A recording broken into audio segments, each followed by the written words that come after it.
Hey y'all, and welcome to PolitiBrawl. My name is Brian, and this is your reminder that Candace Owens takes an absolute wrecking ball, particularly to Democrat narratives. Time has expired. Ms. Owens. That was unfair. It was not unfair. You had plenty of extra time. Ms. No, Owens. I did not. Ms. Owens. Mr. Chairman, There we go. Mr. Chairman, Ranking Member Mr. Collins, thank you for having me here today. I received word on my way in that many of the journalists were confused as to why I was invited, and none of them knew that I myself was the victim of a hate crime when I was in high school. That's something that very few people know about me because the media and the journalists and the left are not interested in telling the truth about me because I don't fit the stereotype of what they like to see in black people. I'm a Democrat. I support the President of the United States, and I advocate for things that are actually affecting the black community. I'm honored to be here today in front of you all because the person sitting behind me is my 75-year-old grandfather. I've always considered myself to be my grandfather's child, and I mean to say that my sense of humor, my passion, and my work ethic all comes from the man that is sitting behind me. My grandfather grew up on a sharecropping farm in the segregated South. He grew up in an America where words like racism and white nationalism held real meaning under the Democrat Party's Jim Crow laws. My grandfather's first job was given to him at the age of 5 years old, and his job was to lay tobacco out to dry in an attic in the South. My grandfather has picked cotton, and he has also had experiences with a Democrat terrorist organization of that time, the Ku Klux Klan. They would regularly visit his home, and they would shoot bullets into it. They had an issue with his father, my great-grandfather. During my formative years, I had the privilege of growing up in my grandfather's home. It's going to shock the committee, but not once, not in a single breath of a conversation did my grandfather tell me that I could not do something because of my skin color. Not once did my grandfather hold a gripe against the white man. I was simply never taught to view myself as a victim because of my heritage. I learned about faith in God, family, and hard work. Those were the only lessons of my childhood. There isn't a single adult today that in good conscience would make the argument that America is a more racist or a more white nationalist society than it was when my grandfather was growing up.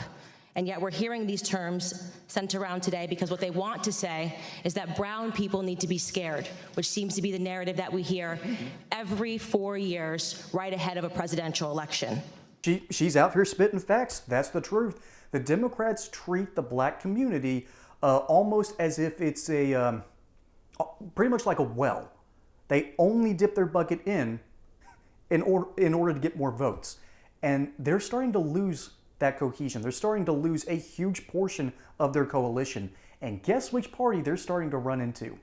That's right, the Republican Party, the one that initially was opposed to Jim Crow and slavery to begin with. But more importantly, what Candace Owens is really doing is breaking narratives. And what she says next should be the nail in the Democrats' coffin when it comes to completely using and abusing the black community.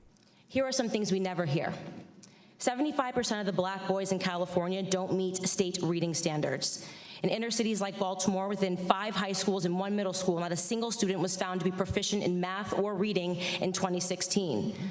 The single motherhood rate in the black community, which was at 23% in the 1960s when my grandfather was coming up, is at a staggering 74% today. I am guessing there will be no committee hearings about that. There are more black babies aborted than born alive in cities like New York, and you have Democrat Governor Andrew Cuomo lighting up buildings to celebrate late-term abortions. You know, I think black conservatives are conservative because they have been healed of their historical trauma. Now, what do I mean by this?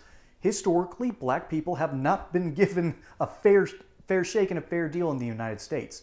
The history has been terrible, but the issues that have been fixed, or rather the legal issues that have now been fixed, still are radioactive in a way, and are still causing fallout, and are still causing terrible things to happen in their communities. And the Democrat Party, their history is rather simple. The entire Democrat Party has always been the party of the little guy. That's the best way to talk about it. Historically, the Republicans have been the party of business. The Republican coalition is built around ideology, whereas the Democrat coalition has always been built around people. And so that's sort of the difference. And the parties never switched. It's the fact that people changed. there used to be a lot of really conservative Democrats. They eventually left the party, and as the Republicans started embracing more in the South, they started embracing the Barry Goldwater and Ronald Reagan style republicanism.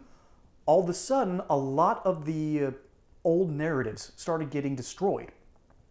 And you started to see black conservatives pop up more and more, particularly guys like Thomas Sowell and the ever-based Clarence Thomas. And what they're out there saying is, oh, there's a completely different problem, and the Democrats have been screwing us over. And they have. They've been screwing over the black community pretty much ever since their inception. It's a horrific history, and it's very triggering to learn if you are a liberal Democrat. But if you want to trigger a liberal in your life, go over to my friends at basebuy.shop, link in the description below, and show how conservative you really are. Now, ultimately, Candace Owens is saying something very simple. The black community has been screwed over by Democrat policies and are continued to be mistreated by Democrat policies. Currently, the immigration crisis is hurting black communities in the cities, and they are madder than hornets about this. And Candace continues to this day to break the narratives and is starting to show people what's really going on, what's really wrong, and then the story that she has of her grandfather. Folks, that is a good man, and that is a testament to what happens when you are a good dad. I hope to be something like that one day, but that's a good standard to live by, and I hope one day I'll reach it. And folks, that's all I got for you here today. Catch you on the next one. Don't forget to like and subscribe here on PolitiBrawl, and until next time, y'all have a good one.